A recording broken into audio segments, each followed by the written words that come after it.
Hi, how are you today? Good yourself? I'm doing pretty good. I'm doing much better now that I found a little hope, a little bit of a hope, just a spark of a hope. So I'm supposed to call you guys and to let you know it's the first stage of filing a complaint with United Nations about the torturous conditions you kept us in during the whole pandemic, starting with the porta potties. I live at 40 East Hastings and I'm very upset. So I'm supposed to call you. This conversation is being recorded. So I would like you to give me a receipt that you have received a message from me going to the mayor that I'm filing a complaint with United Nations about the torturous conditions, including no police protection and being a woman. Wow. And I have it all on videos. Thank God for my Debbie Hellion channel. Pardon me? What's United Nations? United Nations is where you complain when your government treats you absolutely horrific. You don't know what United Nations is? I'll assure you the mayor will know. So if you could please... You're saying United Nations is where you complain? Yeah, that's where you complain. You complain to United Nations. I've already contacted them, and the first step they said was to contact you, and then I go finish my complaint with United Nations about the downtown East End. It's all been funded by both sides. You funded the tents, you funded the OPS, you funded everything. We never had a chance. You ruined our summer. Don't even have police protection down here. So the complaint is that I am filing a complaint about the torturous conditions that I lived in downtown East End, beginning of the pandemic to current status. So that was the first part I do. Now I got to go back and put in my complaint, and I have thousands of videos. Thousands.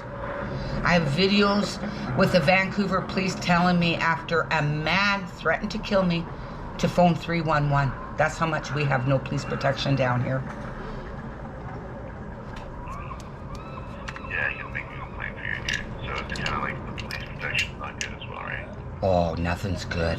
And the fact that I watched, I have a video where all these paid government advocates came a week and practiced a trial run.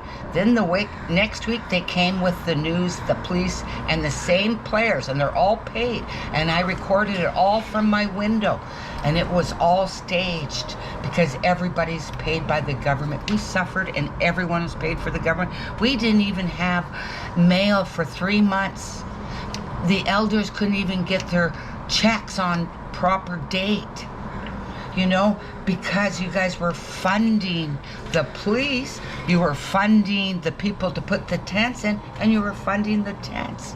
And you took our rights away. I have so many videos, I couldn't even get into my building, you know, without having to inhale fentanyl. Too bad I didn't have my record on when I watched the guy die of one toke at our door. I have to phone the police every day to be able to go out my door without having to inhale any hard drugs. I quit talking to the people on the street because they've given me so many death threats, and not one cop has ever done anything about it. I have so much evidence, and I'm so upset, you know, to find out that I have actually have a legit complaint with the United Nations. And I have all the videos and all the everything. You have no idea how upset I am at seeing fake news scripted. When I was watching it, I knew it was fake news, and one of my YouTubers said they had a trial run a week earlier. I go live all the time. I look at my live, yes, there they are. You know, the same players, and then come back a week with the cops, and then they phone the news, the Sarah. I know how she works, because she had the news phone me one day because I wish she was dead. Now, that's not a death threat, that's just a wish. And she was gonna, you know, Debbie Hellion wished I was dead. Let's get the news, and the news agency phoned me, CBC. So I know how she works, and I'm going, I can wish her dead, but I would never, ever harm her, you know, because you're not supposed to do that. It's evil. But I'm, you know, after so much, I can wish her dead. I've watched over 100 people die during the pandemic on the street with her hard drugs, or being murdered, you know, because of her hard drug policy. Yeah, she's just vile. And the fact that 2 mayors take their marching orders from OPS and keep us in dangerous conditions. You would think that the mayor giving her money would tell her to clean up this shit show, hellhole. And also I'm getting a hold of Pierre. He already got a hold of me concerning this hellhole. Hi, are you there? Hello?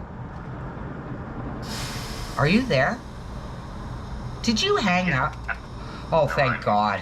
Like, I would have had a nervous breakdown. I really would have, because my mental illness, you know, of post-traumatic stress on top of post-traumatic stress on top is really bad these days. My building treats us really bad, you know, telling me to move because I don't like poop on the wall, and the service here is horrible.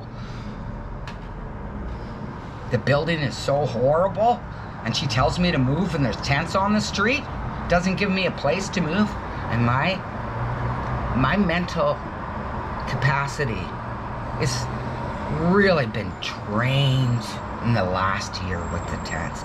You know, I never phoned you guys until the tents came out.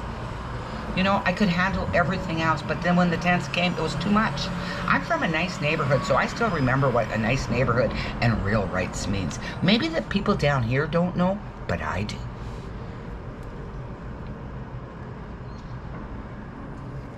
And as a person with 2 Jewish names, only 2 names, Deborah Resner, 2 Jewish names, I'm offended that I'm living in filth.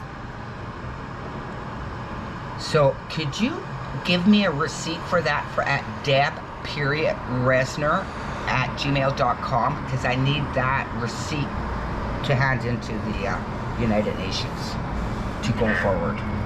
And what's your phone number and your first and last name? 236-867-7288. My 2 Jewish names are Deborah Resner, Resener. The other half of me is Ukrainian. Sounds good. I'll email you the receipt number. Thank you very much. I much appreciate that, and I hope you have a great day. It's sunny out there. Bye.